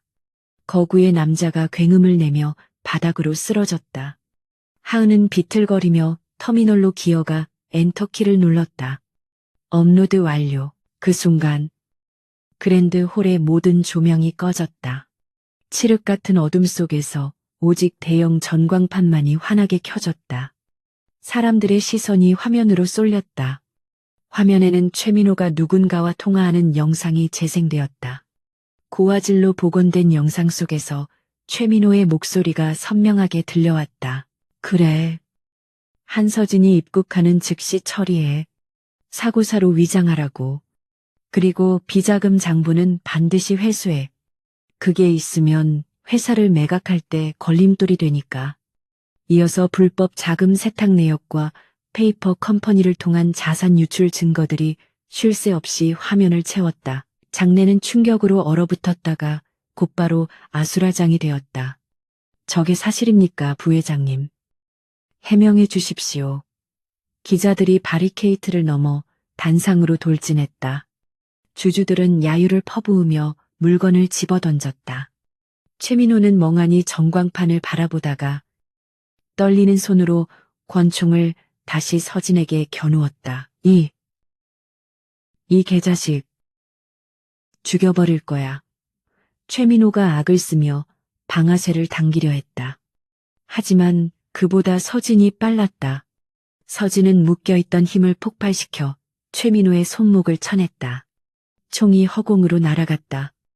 서진은 비틀거리는 최민호의 멱살을 잡고 바닥으로 내리꽂았다. 끝났다. 형. 서진이 최민호를 깔고 앉아 낮게 으르렁거렸다. 최민호는 발버둥 쳤지만 이미 모든 힘을 잃은 상태였다. 그때 홀의 문이 부서질 듯 열리며 중무장한 경찰 특공대가 난입했다. 전원 동작 그만 무기 버리고 투항해. 경찰들이 경호원들을 제압하는 사이 형사들이 단상 위로 올라왔다. 서진은 천천히 최민호의 멱살을 놓고 일어섰다. 그는 피투성이가 된 얼굴로 옷매무새를 다듬었다. 수갑이 채워지는 최민호는 고래고래 소리를 지르며 끌려나갔지만 아무도 그의 말에 귀 기울이지 않았다. 서진은 멍하니 서서 그 광경을 지켜보았다. 귀에서 삐 하는 이명이 들렸다. 모든 것이 비현실적으로 느껴졌다. 그때 이어마이크 너머로 하은의 목소리가 들려왔다. 대표님, 살아있어요. 힘없이 갈라지는 목소리였지만 서진에게는 천사의 속삭임처럼 들렸다. 네, 살아있습니다. 당신 덕분에. 서진은 주저앉을 뻔한 다리에 힘을 주며 대답했다. 거기 꼼짝 말고 있어요. 내가 데리러 갈 테니까. 그는 몰려드는 기자들을 뿌리치고 무대 뒤편으로 향했다. 승리의 기쁨보다 50층에 홀로 있을 그녀의 안위가 더 걱정이었다. 서진은 비상계단을 미친 듯이 뛰어 올라갔다. 3층에서 50층까지. 그의 심장은 터질 듯 뛰었지만 멈출 수 없었다. 마침내 50층에 도착했을 때 그는 엉망이 된 복도와 쓰러진 거구를 보았다. 그리고 서버실 입구에 기대 앉아 있는 하은을 발견했다. 하은은 피범벅이 된 채로 담배 한 개비를 입에 물고 있었다. 불은 붙이지 않은 상태였다. 서진이 다가오자 그녀는 힘겹게 고개를 들어 그를 보며 피식 웃었다. 꼴이 그게 뭐예요? 회장님, 체면 다 구겼네. 그녀의 얼굴은 창백했지만 눈빛만은 여전히 살아있었다. 서진은 그녀 옆에 털썩 주저앉았다. 당신도 만만치 않거든요. 그는 떨리는 손으로 주머니에서 라이터를 꺼내 그녀의 담배에 불을 붙여주었다. 하은은 깊게 한 모금을 빨아들이고 연기를 내뱉었다. 아, 이제 좀 살 것 같네. 두 사람은 아무 말 없이 폐허가 된 서버실에 나란히 앉아 있었다. 바깥에서는 사이렌 소리가 요란하게 울리고 있었지만 이곳은 기묘한 평화가 감돌았다. 서진은 하은의 손을 조심스럽게 잡았다. 거칠고 상처투성이인 손이었지만 그에게는 세상에서 가장 따뜻한 손이었다. 약속 지킨 거죠? 하은이 물었다. 네, 지켰습니다. 놈들은 죗값을 치를 겁니다.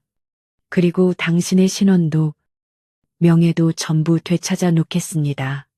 서진의 대답에 하은은 안도한 듯 눈을 감았다. 긴장이 풀리자 밀려오는 고통과 피로가 그녀를 덮쳤다. 그럼 됐어요. 나 좀 잘게요. 깨우지 마요. 하은의 고개가 서진의 어깨로 툭 떨어졌다. 서진은 놀라서 그녀의 맥박을 확인했다. 다행히 규칙적이었다. 단순한 기절이었다. 서진은 안도의 한숨을 내쉬며 그녀를 자신의 품으로 끌어당겼다. 엘리베이터 소리가 들리고 구급대원들이 달려오는 소리가 들렸다.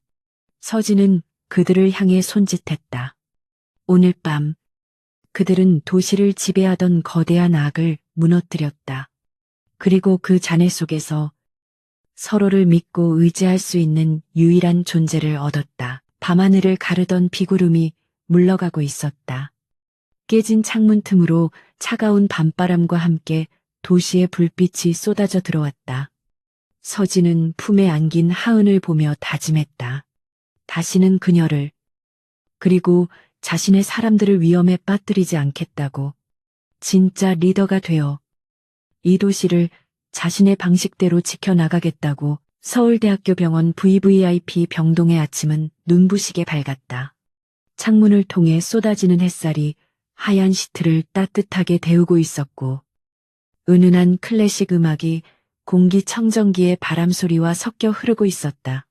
강하은은 무거운 눈꺼풀을 들어 올렸다. 며칠간의 사투가 꿈이었던 것처럼 지금 그녀를 감싸고 있는 세상은 지나치게 평화롭고 안락했다. 일어났습니까? 침대 옆 소파에서 익숙한 목소리가 들려왔다. 한서진이었다. 그는 편안한 니트 차림으로 사과를 깎고 있었다. 서툰 솜씨 탓에 사과 껍질이 끊어지고 과육이 뭉텅이로 잘려나가는 모습이 대한민국 재계 서열 1위 기업의 회장과는 전혀 어울리지 않아 보였다. 하은은 그 모습을 보고 피식 웃음이 터져 나왔다. 회장님, 사과 깎는 솜씨가 경영 능력과는 반비례하나 봅니다. 하은의 목소리는 아직 조금 잠겨 있었지만 기운이 돌아와 있었다.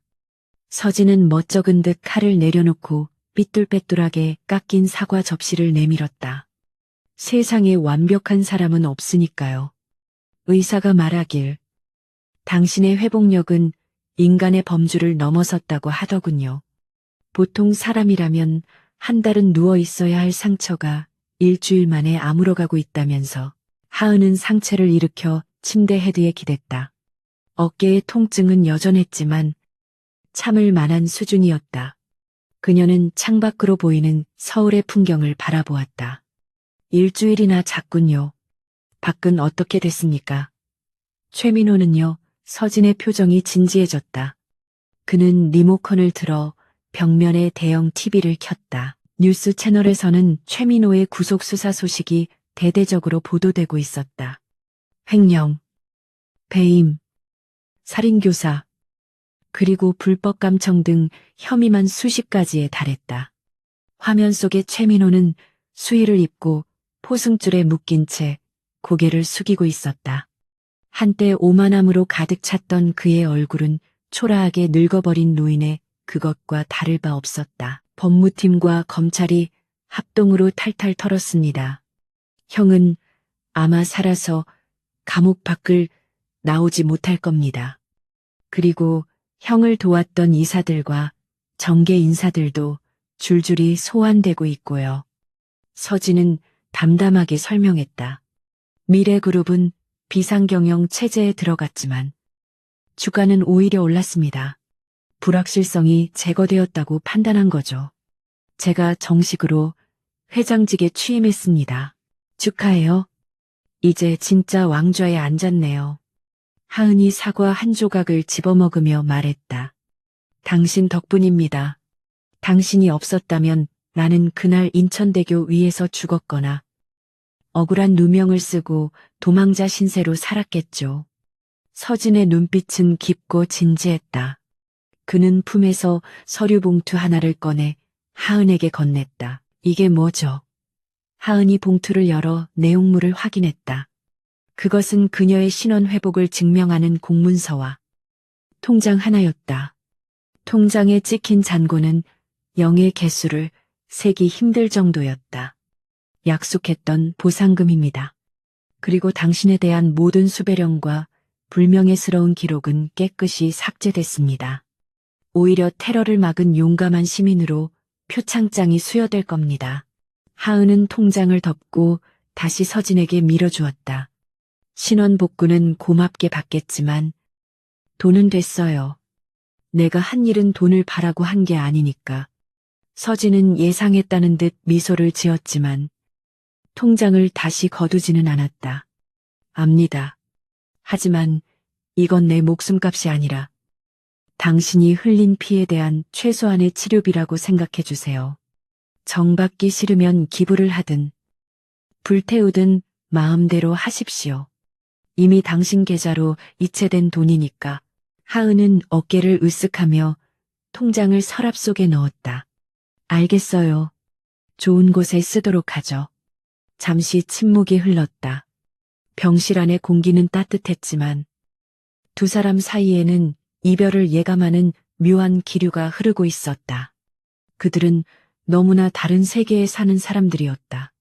폭풍우 속에서 잠시 손을 잡았지만 비가 그치면 각자의 길로 돌아가야 한다는 것을 두 사람 모두 알고 있었다. 강하은 씨. 서진이 먼저 침묵을 깼다. 제안 하나 하고 싶습니다.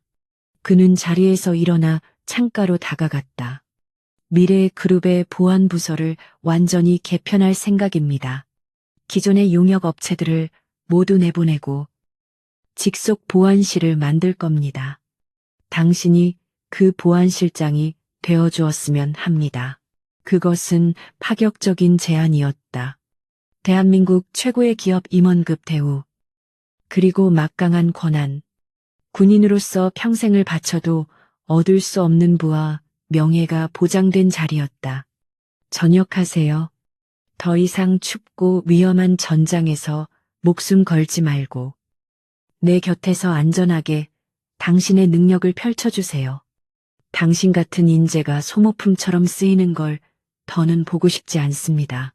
서진의 말은 진심이었다. 그는 하은이 겪어온 삶의 무게를 짐작하고 있었고 그녀에게 편안한 안식처를 제공하고 싶었다. 또한 그녀가 곁에 있다면 그 어떤 적도 두렵지 않을 것 같았다. 그녀는 그에게 있어 가장 강력한 방패이자 신뢰할 수 있는 유일한 동료였기 때문이다. 하은은 잠시 고민하는 듯 시선을 떨구었다. 하지만 이내 고개를 들고 서진을 똑바로 바라보았다. 그녀의 눈빛은 흔들림 없이 맑았다. 솔깃한 제안이네요. 따뜻한 사무실, 높은 연봉, 그리고 회장님의 신임까지. 누구나 꿈꾸는 자리겠죠. 그녀는 옅은 미소를 지었다. 하지만 거절하겠습니다. 하은의 대답은 단호했다. 서진은 씁쓸한 표정을 지으면서도 내심 그녀가 거절할 것을 알고 있었다는 듯 고개를 끄덕였다. 이유를 물어봐도 될까요? 그가 물었다. 하은은 창밖의 푸른 하늘을 가리켰다. 나는 야생동물이에요. 회장님, 길들여질 수 없죠. 호화로운 세상이 아무리 편해도 갇혀 있으면 병이 날 거예요. 그리고 그녀의 표정이 진지해졌다. 아직 내가 지켜야 할 곳이 있어요. 빛이 닿지 않는 음지에서 누군가는 묵묵히 제 몫을 해야 세상이 돌아가니까요. 당신이 양지에서 세상을 이끄는 동안 나는 그림자 속에서 내 방식대로 정의를 지킬게요. 서진은 깊은 한숨을 내쉬었다. 그녀를 붙잡을 수 없다는 것을 깨달았다. 그녀의 영혼은 자유롭고 강인해서 기업이라는 조직의 틀에 가둘 수 없었다. 그것이 바로 한서진이 강하은이라는 사람에게 매료된 이유이기도 했다. 알겠습니다. 당신의 뜻을 존중하죠. 하지만 언제든 생각이 바뀌면 연락하십시오. 내 옆자리는 항상 당신을 위해 비워두겠습니다. 일주일 뒤, 하은의 퇴원 날이 되었다. 병원 로비에는 수많은 기자가 진을 치고 있었지만 하은은 서진이 준비해준 VIP 전용 통로를 통해 조용히 빠져나갔다. 병원 뒷마당에는 검은색 헬리콥터가 프로펠러를 회전시키며 대기하고 있었다. 707 특임대에서 그녀를 복귀시키기 위해 보낸 수송기였다. 서진은 직접 하은을 배웅하러 나왔다. 그는 말끔한 슈트 차림으로 다시 냉철한 사업가의 모습으로 돌아와 있었다. 하지만 하은을 바라보는 눈빛만은 여전히 따뜻했다. 하은은 군복으로 갈아입은 상태였다. 베레모를 쓴 그녀의 모습은 병실에 누워있을 때와는 딴판으로 위엄있고 강인해 보였다. 몸 조심하십시오. 또 무모하게 뛰어들지 말고. 서진이 소리쳐 말했다. 헬기의 소음 때문에 목소리를 높여야 했다. 하은은 배낭을 메고 서진에게 다가갔다. 회장님도요. 펜대 굴리는 것도 전쟁이라면서요. 지지 말고 꼭 이겨요. 하은은 망설임 없이 손을 내밀었다. 서진은 그 거칠고 투박한 손을 꽉 잡았다. 두 사람의 손이 맞닿은 순간 지난 며칠간 생사를 넘나들며 쌓아온 뜨거운 전우애가 교차했다. 그것은 사랑보다 깊고 우정보다 진한 감정이었다. 살아줘서 고맙습니다. 강하은 중사. 구해줘서 고마워요. 한서진 대표. 하은은 짧게 경례를 붙이고 헬기로 뛰어올랐다. 헬기가 굉음을 내며 이륙했다. 바람이 휘몰아치며 서진의 머리카락과 옷자락을 헝클어뜨렸지만 그는 헬기가 점이 되어 사라질 때까지 자리를 뜨지 않았다. 헬기 안에서 하은은 창밖으로 멀어지는 병원과 서진의 모습을 내려다보았다. 그녀는 주머니에 손을 넣었다가 무언가를 만져보고 미소 지었다. 그것은 서진이 마지막에 몰래 넣어둔 최신형 전술 스마트워치였다. 뒷면에는 작은 글씨가 각인되어 있었다. Shadow of the City. 언제나 연결되어 있습니다. 그녀는 워치를 손목에 찼다. 차가운 금속의 감촉이 든든하게 느껴졌다. 이제 그녀는 다시 전장으로 돌아가지만 더 이상 혼자가 아니었다. 세상 어디에 있든 그녀를 믿고 지지해주는 든든한 아군이 생긴 것이다. 3개월 후 미래그룹 본사 최상층 회장실. 한서진은 통유리 너머로 서울의 야경을 내려다보고 있었다. 도시는 여전히 화려하게 빛나고 있었지만 이제 그 빛은 서진에게 두려움의 대상이 아니었다. 그는 도시의 시스템을 완전히 장악했고 부패한 연결고리들을 끊어내어 투명하고 건전한 제국을 재건하고 있었다.